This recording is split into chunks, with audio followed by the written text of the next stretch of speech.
Hey guys, welcome back to another video on my channel. Today we're covering 5 data packs for Minecraft 1.21. These ones vary. Most of them are small little minor tweaks, but the first one we're covering does change the game a lot. Now they all will be downloadable in the description in the order I showcase them, and if you do enjoy the video, make sure to leave a like and subscribe as it does really help out. So the first one changes the overworld to be islands. Now there are a few different versions of this. There is one where it changes the overworld, and there is one that adds a new dimension. There is then also Patreon versions where you can pay to have different separations between the islands. So if you want the islands more grouped up, then you can pay to have that as well. But this version I'm playing is completely free because all the data packs I showcase, I want everyone to be able to download them no matter the pricing and things like that. Now this is a really cool data pack because it brings the Sky Islands dimension I think was in Minecraft. It might not be in the game anymore. And it adds an extra challenge to survival gameplay. So if you're bored of vanilla Minecraft, then you can try this because it makes the game a lot harder. The islands generate in distance. They've copied the overworld biome, so you'll find like the snowy taiga, the plains, the forests.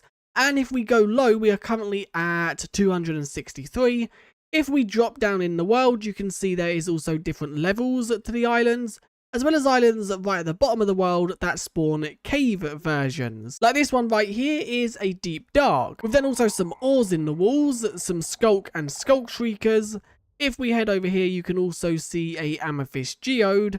And then I did also see a dripstone cave, but I can't remember where I saw that. You can also see there is a lush cave that's generated on the underside of this island, as well as on the top of this island. But I wanted to showcase this data pack just because it changes up survival. So I've teleported myself a bit of a distance away so we can look at different biomes. We have a jungle right here. There is also, oh wow, there is like a Badlands which is peaked. That looks kind of cool, but also that would be annoying to mine. We then do also have some basic forest right here, but the reason I've teleported myself over in this area to show you that the structures do generate. You can see that the Stronghold has generated right here. It's kind of peeking out through the islands, but they do generate, so the game is still completable. And there's also a trial chamber. Okay, that's kind of cool. The trial chamber has obviously buried itself in terrain. And the second one is the Ravager. The Ravager inside of the game spawns within raids, and inside of the vanilla game, that is the only way you can find it. Well, this makes it so if you kill a Ravager, there is a chance it can drop a ominous bottle. Now, it isn't 100%. I think it's like a 7% chance or something like that, so it is quite low. But if you're fighting off raids or have a raid farm, then this makes the ominous bottle kind of renewable. They haven't removed the saddle as a loot table, they've just added the ominous bottle drop. So we're going to kill a few. I guess the best way to do this is probably with strength. There we go, we got one. And if I quickly just check my statistics, we can see how many we killed. We killed 21 and we got one. So this one is level 5, which is the max. So although it's not an efficient way to get them, it is a bonus way to get them, especially if you have a raid farm. So the third data pack we're going to cover makes wind charges a little bit easier to obtain. Well, it doesn't actually. It makes it so you can put infinity on a wind charge. So if you like the wind charge, but you're not really a PvE player, you can kill the breeze once, and then you can just put infinity on it to have unlimited of them as long as you don't lose it. I kind of like this. I think having infinity on them is weird, but I like the way that you can get unlimited of them because I know every single player don't like PvE. So having to go and kill breezes every time you want a wind charge is kind of annoying. So now how you make this data pack work, you have the infinity book in your offhand with then the wind charge in your main hand. And you can see we now have a wind charge with infinity. If I go in survival mode, I can now throw this and you can see it's always going back in my inventory. It does still have the cooldown though, so you can't spam them. But you can see it's never going down. I can move it around my inventory and it will always be there. We can also use it on ourselves and you can see it is still giving us the knockback. So we've covered one big data pack and two small ones. So for the fourth one, we are jumping back to another big data pack. And this one is the Stronghold. This data pack has completely revamped the Stronghold, making it a lot bigger and also having more to it. You can see we've got I Spy, so the advancement does still work. And if we quickly just run through the structure, you can see that it's very different. But if we go inside of spectator mode, just because it's easier to see what the structure looks like, you can see the structure is massive. Now there is this whole dungeony living quarters right here with some mobs. There is also barrels which don't have anything inside of them, but there is chests that do have loot. There does also seem to be some ores. And if we just explore around a little bit more, you can see roughly what it looks like. There are some pigs right there with some paintings. There's so much to look at, I don't know what to show. There's also a library room right here with some chiseled bookshelves. Do these have any enchantment books inside of them? It seems like they do. That's feather falling too. That is what I put in there. So let's just see, is there any others?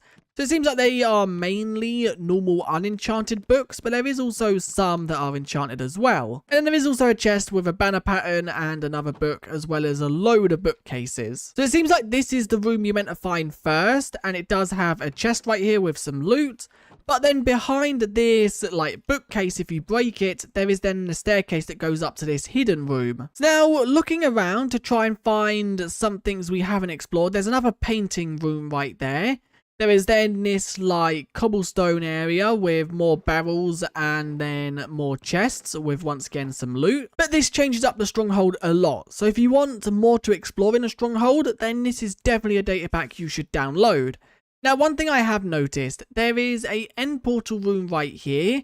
Once again, the silverfish spawner does spawn. There is then also a chest. Wow, that's a lot of golden apples. So the portal is right here. There's no eyes inside of this portal. But then if we quickly just fly in this direction, there is another portal room right here. Once again, with the same themes and patterns. This one does have one eye.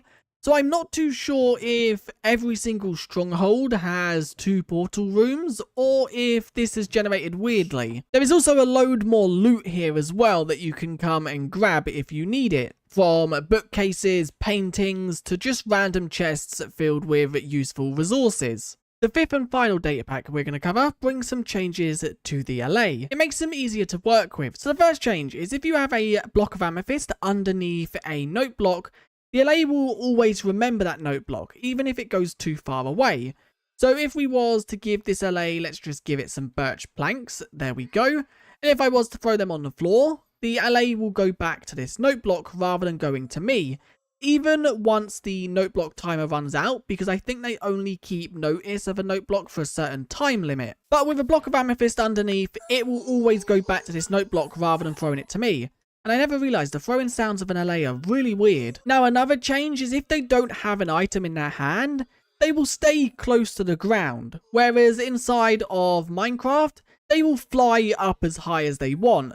And it is really hard to then give them an item because you have to jump or try and lure them down. Now one feature I do really like is if you have a amethyst block and you have an LA with no item, if you get them above the amethyst block, you can see they'll be given purple particles and they will basically be frozen until you break the block or give them an item.